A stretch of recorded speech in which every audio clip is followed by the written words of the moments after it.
Seems like we should start an Easter service by reading the Easter story, doesn't it? We'll start just after where we left off on Friday at Tenebrae, okay, in Matthew 27, starting in verse 57.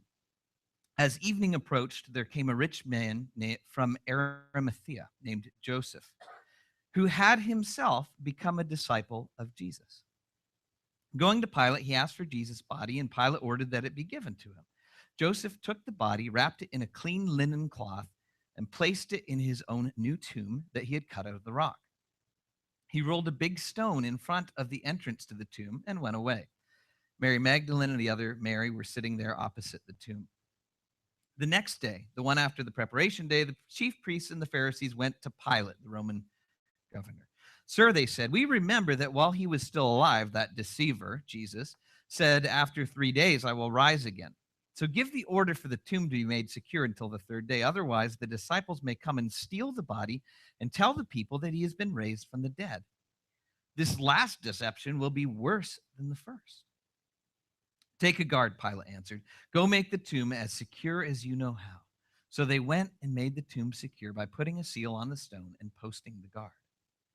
After the Sabbath, at dawn on the first day of the week, Mary Magdalene and the other Mary went to look at the tomb. An earthquake, for an angel of the Lord came down from heaven and going to the tomb, rolled back the stone and sat on it. Of course, his appearance was like lightning and his clothes were white as snow.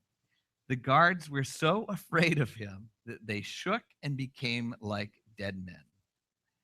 The angel said to the women, do not be afraid, for I know that you are looking for Jesus who was crucified. He is not here. He is risen, just as he said. Come and see the place where he lay.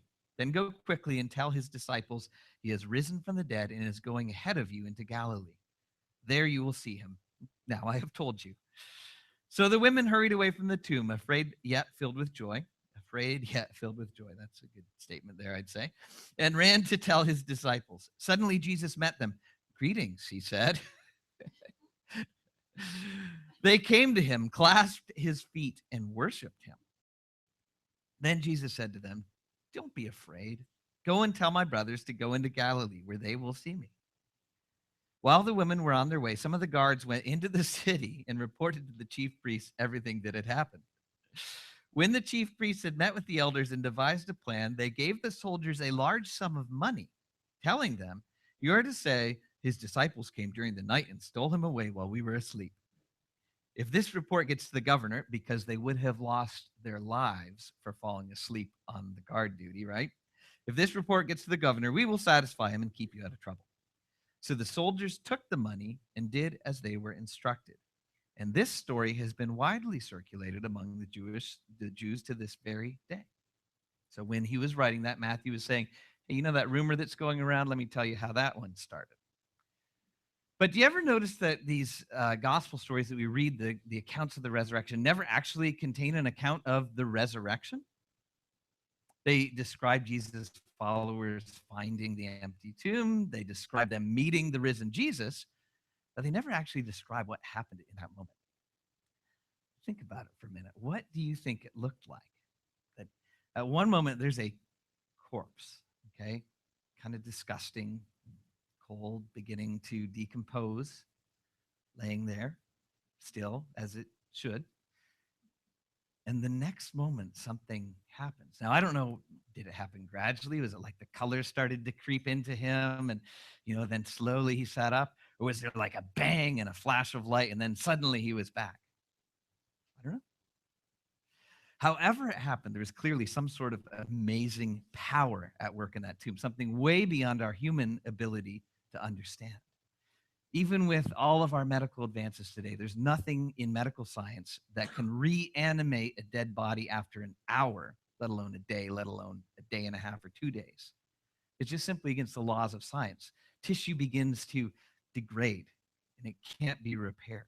I mean, especially think about brain tissue. So think about what would have had to happen.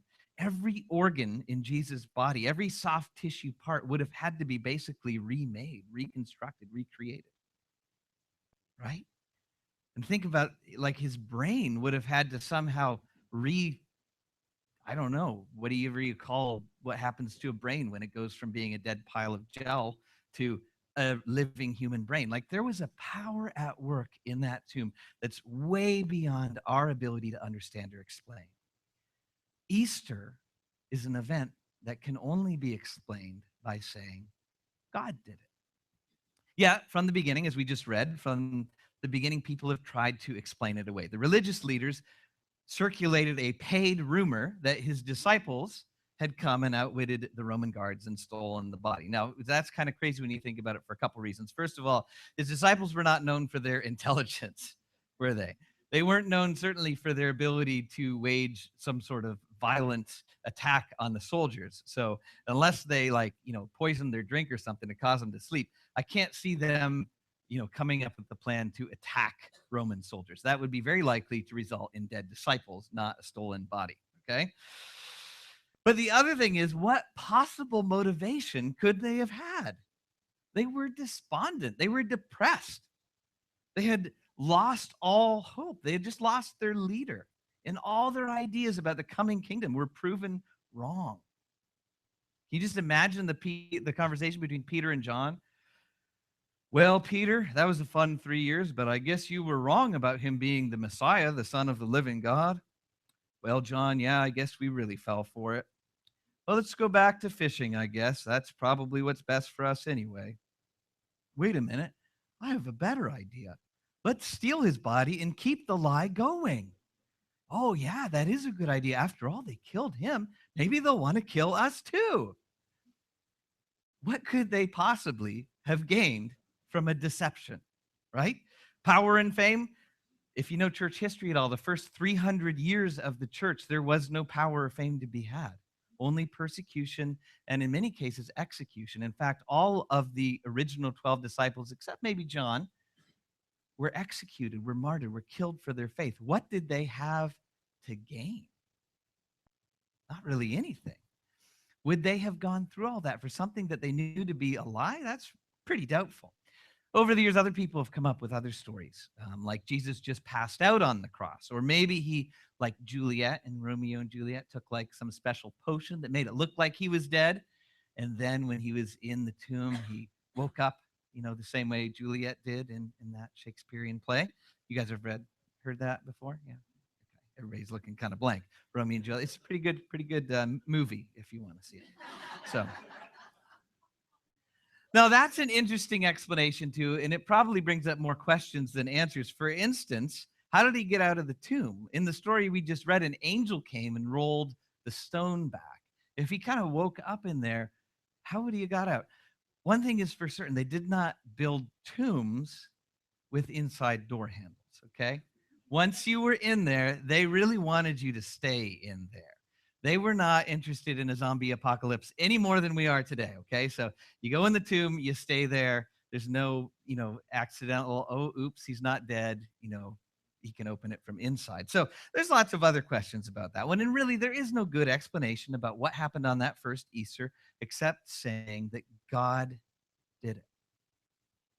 And that continued to be true of the early church, too. There was no explanation for what transformed the 11 disciples, because Judas was gone by that point, but those 11 blue-collar, sort of run-of-the-mill people who had a hard time getting it right, who didn't even understand what Jesus was saying half the time, suddenly after Easter, they exploded into this force that changed the world, so much so that probably several of us in this room are named after disciples. Do we have any James or Johns or Andrews or Peters or, yeah, we're named after them 2,000 years later, but they had been just a bunch of ragtag nobodies. Something happened that changed their lives and set them on fire, figuratively, not literally. There's no human explanation for what happened to them. There's no human explanation for what happened to Saul of Tarsus, this guy who was a completely devout Pharisee. Pharisees were one of the biggest opponents of Jesus when he lived on earth. And so after Jesus' death, Saul went around, and as a good Pharisee, he went around and actually put Christians in jail and oversaw their execution. He was like public enemy number one of Christianity. And not only that, he was so devout and so devoted to Jewish holiness laws that he wouldn't even hang out with a non-Jew, a Gentile. And then something happened on the road to Damascus, some sort of a vision and a bright light and a flash that totally changed his life around. And he went from being the biggest enemy of Christianity to being Jesus' most dedicated follower. And not only that, he saw his own particular mission, his own part to play in this continuing mission of Jesus as being the apostle to the Gentiles, the one who was sent out to the non-Jews, the ones he wouldn't even associate with before. We know this guy now as the Apostle Paul. He wrote much of what we have in the New Testament, and his life can really only be explained by saying God did it. And as he brought the gospel message to the far off lands, for him, his success wasn't dependent on his effort and skill, but on God's power. He gives a little glimpse into his ministry strategy in 1 Corinthians 2. And I doubt that you'll find any sort of ministry conference advertising this as the secret to success. He says in 1 Corinthians 2, 1-5, and so it was with me, brothers and sisters. When I came to you, I did not come with eloquence or human wisdom, as I proclaimed to you the testimony about God. For I resolved to know nothing while I was with you except Jesus Christ and him crucified. I came to you in weakness and with fear and trembling. My message and my preaching were not with wise and persuasive words, but with a demonstration of the Spirit's power, so that your faith might not rest on human wisdom, but on God's power. He wanted to be sure that people didn't believe because of his convincing rhetoric, but because they saw God at work. They experienced his power. And it wasn't just Paul who worked this way. Acts 4:33 says that with great power, the apostles continued to testify to the resurrection of Jesus. Again, these were just normal guys, fishermen, tax collectors, religious students, whose lives were turned upside down and who saw such amazing things happen through them that it was only explainable by saying God's power was at work. And apparently, the early church believed that this power wasn't something that was just for a select few, the apostles or the pastors or the leaders, but actually to everyone who followed Jesus. And you can see this in Paul's prayer for one of the churches that he writes to, the church at Ephesus. And he records part of his prayer for them in Ephesians 1:18-20. He says, I pray that the eyes of your heart may be enlightened. That's figurative, just so you know, your heart doesn't actually have eyes. The eyes of your heart may be enlightened in order that you may know the hope to which he has called you, the riches of his glorious inheritance in his holy people. See, they were being persecuted. They were going through tough times. And so he wanted them to make sure that they knew that there was a hope. There was something in the future to look forward to. And, he says, his incomparably great power for us who believe. That power is the same as the mighty strength he exerted when he raised Christ from the dead and seated him at the right hand in the heavenly realms. You hear what he's saying there? That this same power that we were imagining a minute ago that would bring a lifeless corpse into a risen person, that same power was available in their lives too. And he doesn't just say for the leaders or for the really good people or the super religious or those who pray all the time or those who devote their entire lives to Christ. He says for who? He says for us who believe. And that word believe means it's the same word as the word for trust or have faith. So what he's saying is that for them, the power of God that raised Jesus from the dead was available for people who had faith, specifically faith in Jesus. Early Christianity spread because God's amazing resurrection power was at work in everyday people. Paul describes this in 2 Corinthians 4:7, where he says we have this treasure in jars of clay to show that this all-surpassing power is from God and not from us. Now, you may not get the irony of what Paul is saying here. Clay jars were like the ordinary household containers of the day, okay? Maybe today's equivalent would be like a plastic tote or a Ziploc bag, or even better, my mother-in-law likes to reuse old margarine containers. Anyone else here have the margarine container? Yeah, okay, all right. She must have hundreds of the things, okay? And they all look exactly the same. And so you open the fridge and it's just filled with margarine containers with leftovers in them, which is wonderful unless you're looking for margarine, right? What Paul is saying is that these early Christians were like margarine containers that you open the lid and there's $1,000,000 in cash stuffed inside, okay? That's what he's trying to say when he says we have treasure in jars of clay. We have something extraordinary, amazing, remarkable, but in containers, us, that are very unordinary, unremarkable. That was God's strategy for launching the movement that we now know as the church, to use ordinary, unremarkable people, but to do things through them that were so remarkable that it could only be said, that must be God at work. That must be his power, not human skill, not human wisdom. That was the only explanation for what was going on in the early church. God was at work.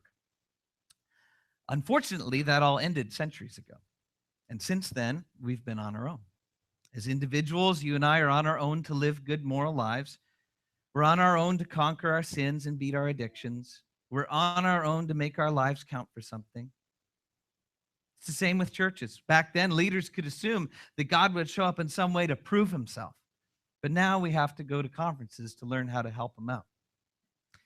Nowadays, church depends on having great music, interesting preaching, a good children's ministry, so that we can attract and entertain people. Oh, and we should also have good PR by doing good things out in the community, right? Just like the early church, we have the task of continuing Jesus' mission, continue to bring his message to the world, but unlike the early church, we do so today based on our own human power, right? No? I'm being sarcastic. I'm being facetious. But it's not completely untrue, is it? What? There's the change, yeah. It's not completely untrue, is it? It seems like so much of what happens in our lives in churches today is completely explainable on human terms. It's like if God needed to take a vacation or a sabbatical, we'd be like, no problem. We'll be okay for a while at least without you. In 2 Timothy 3, there's a phrase that's been haunting me for a few weeks where Paul talks about people having a form of godliness, but denying its power. Having a form of godliness, but denying its power. In other words, it's possible to believe in Easter, go to church and celebrate the power of God that raised Jesus from the dead, but to not actually experience that power working in or through us. It would be like, what do I have in my little bag of tricks here? It would be like my DeWalt drill here. Okay, it looks like an incredibly useful tool, right? Looks like you could use it to drive some screws, but it's worn out. It's out of power. It has nothing really to give. So, I think that's how maybe a lot of us experience Christianity today, is we have a form of something useful and something good, but there's no power left. There's no juice. Which brings us maybe to the hard questions. Where is God at work in your life? What is there in your life that is only explainable by saying, God did it? Don't cheat by going back then, okay? Where is God's power at work in your life today? How about our church, MCC? Where do we see God working in amazing ways today? Early on, things happened that were only explainable by God. Let me give you a few examples, okay? When April and I were praying hard about whether God was calling us here to plant a church, to move to Huntsville and plant a church, I had asked him for a big sign. I wanted to know for sure, before I picked my family up and moved, that this is what he was calling. And so he led me to this chance encounter in the mountains of Virginia with people from, of all places, Huntsville, Ontario, who affirmed my vision to plant a church here. That's pretty hard to explain other than saying God orchestrated it. Or how about Liz and Rob's story, who were here on a one-year teacher exchange from England. And as sort of new Christians. They were praying for a way to serve God while they were here in Canada, and God just happened to lead them to be part of our original core team. And then it seemed like he was calling them, maybe even to stay, to try to immigrate to Canada, to be a part of the church plant permanently and make Huntsville their permanent home. It was exciting. It was rather disappointing when they had to return to England. But a year and a half later, God miraculously opened doors for them to return and to become the important part of our community and our larger community that they are today. Or how about the first Easter service in 2009 when we added actually a couple of new members to our band, Jason, and also this scraggly, rough-looking guy who was a friend of Steve Borden's, who had just started coming, and he offered to play acoustic guitar. I don't remember him being a particularly great acoustic guitar player, but he turned out to be pretty good at bass, even though his bass looks evil. At that point, James was about a year into recovery from alcoholism. He was looking for a place to re-explore the Christianity that he remembered from his childhood, but he certainly was not at a place to call himself a Christian. But God's power worked in his life, not only to call him to follow Jesus, but also into full-time ministry. The same kind of power that raised Jesus from the dead brought James and Rachel to a new life. I would suggest that if you would like some evidence that God is at work today, that his resurrection power is active in people's lives, you ask James and Rachel over for dinner and ask them to tell you their story. So there you go, James. I got you some free meals, maybe. Because the last 6 years of their life are only explainable by saying, God did it. Now, there are a lot of other stories, and if I didn't tell yours, I don't mean to minimize it. But the point is that our church was founded and grew up on things that could only be explained by God's power. But lately, I don't see that as much. It's like we don't really expect him to show up in the same way he did. Now, probably a lot of that has to do with me. Over the last couple of years, I've grown kind of complacent. I've slipped into this comfortable mediocrity. I've believed the lie that the normal life is the best life. I got to the place where I wasn't asking God to do great things, where I'd lost my sense of being on mission for Jesus.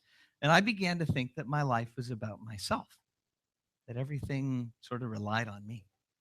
It's kind of like this drill. I got to the point where I was just kind of worn out, maybe looked useful, but couldn't do a whole lot.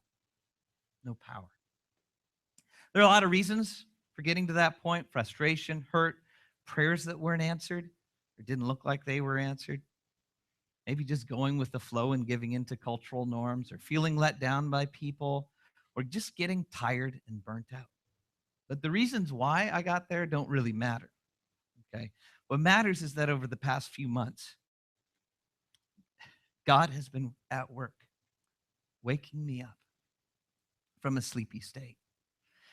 And now I feel the need to start waking you up too.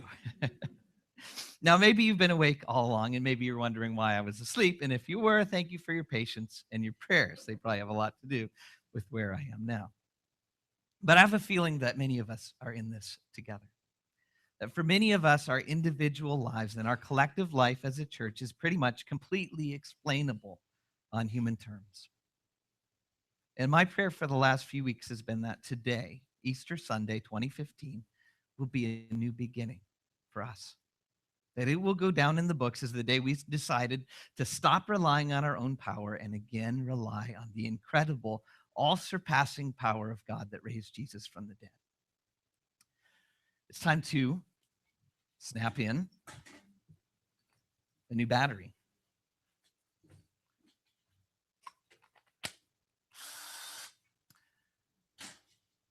That's supposed to be more dramatic than it was.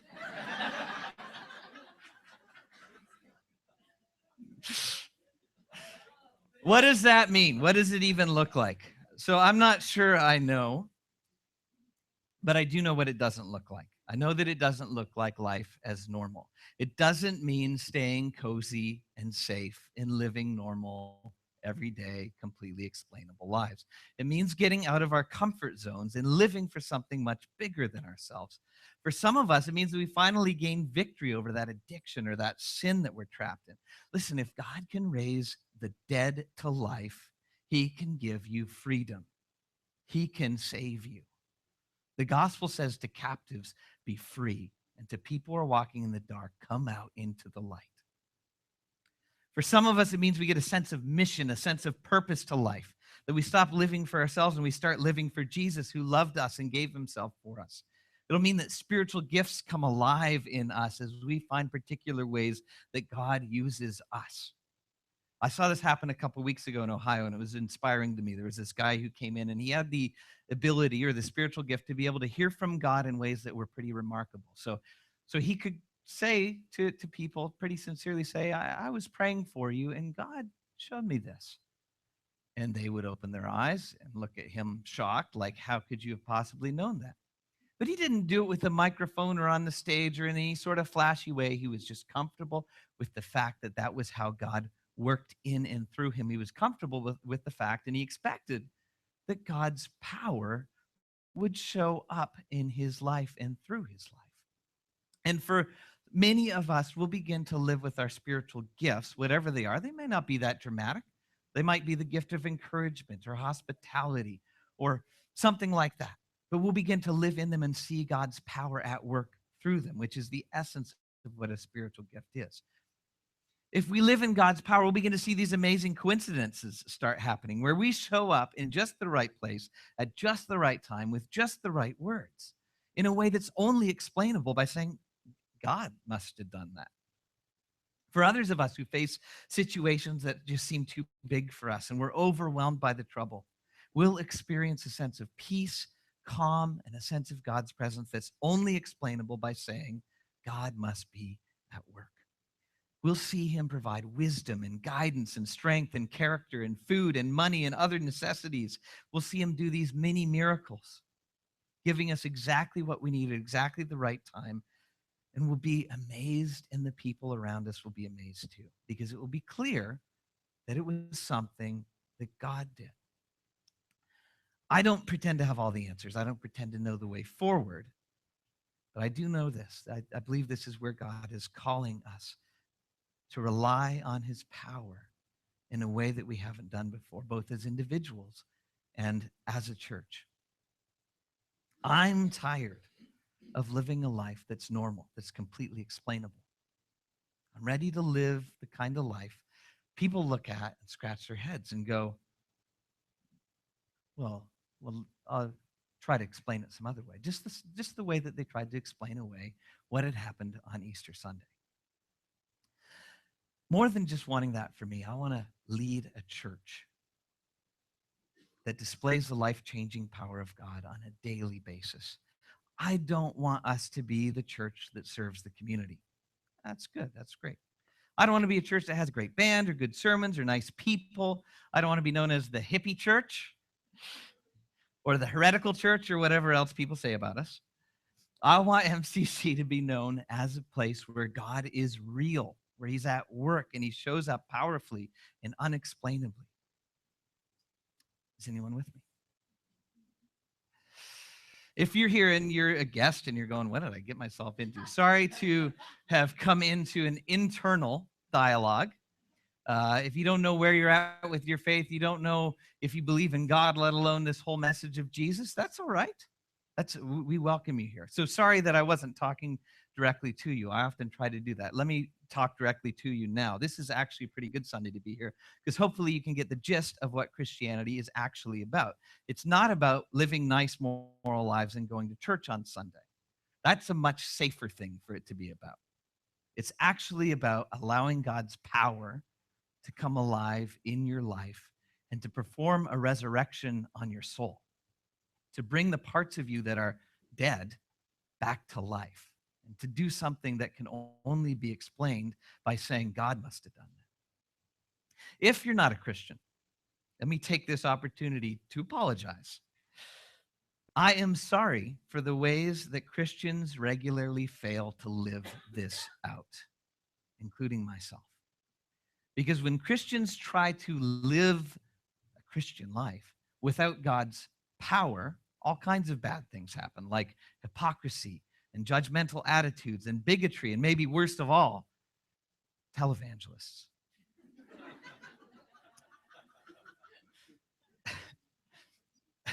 Sorry if anybody here is a televangelist. Christians are supposed to be plain old clay jars filled with this amazing treasure of God's grace and love and power.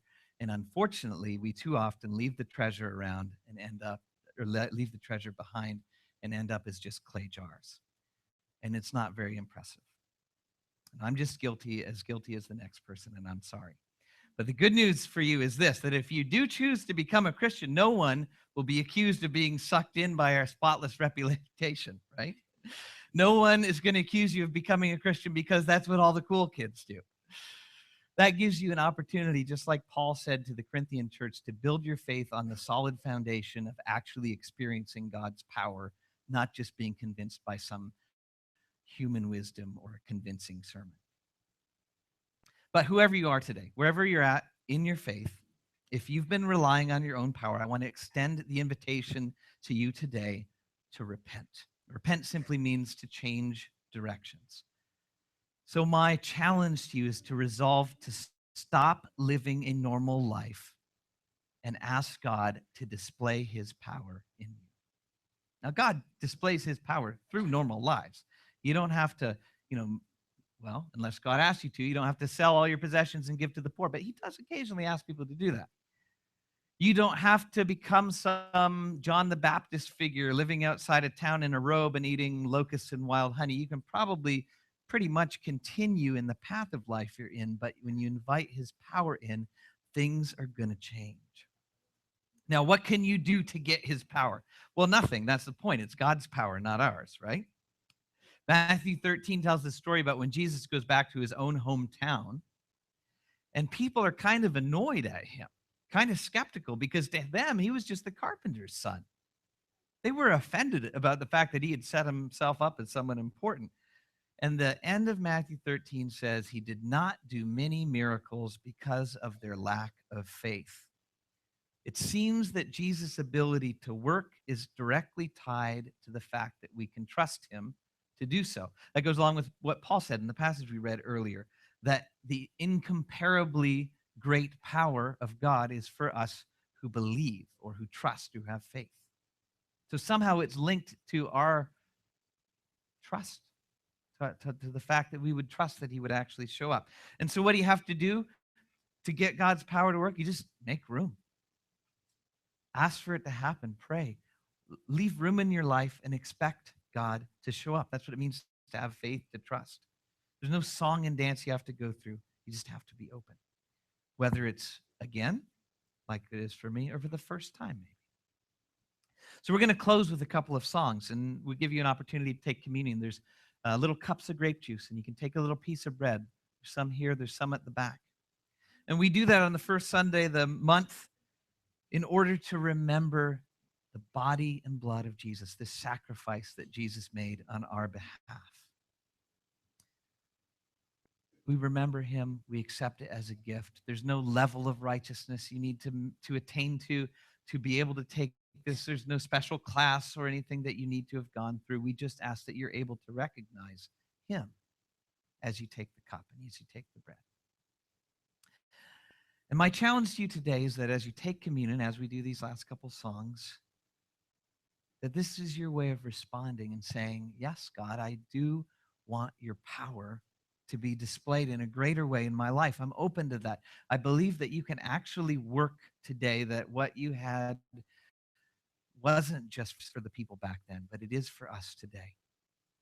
If you would like someone to pray for you, I believe we'll have people in the hospitality room. Yes. If you'd like to just step into the coffee room, someone put their hand on your shoulder and pray for you, whether that's a specific prayer request or you just go, I don't even know what, I just need someone to pray for me. Kim will be back there, and I don't know, maybe someone else, maybe Paul, right? So just, slip back in there and someone can pray for you. Otherwise, let this be a chance to converse with God, to say, God, I need your power to show up in my life. Now, maybe you've heard everything I've said, but you just can't get excited about it. It just really doesn't move you. There's something inside you that's dead. Your ability to hope, your ability to believe, you've just been too disappointed. You've lost hope. Well, there's good news because the God that we serve is powerful enough to breathe life into a lifeless corpse. He can bring whatever part of your soul is dead to life again. So even if you don't feel it, even if you don't feel excited, your prayer can just simply be, God, I don't have it in me. Would you start something? So I'm going to pray and ask the band to come up at this point. We'll do the songs and you can respond through communion. Let's pray.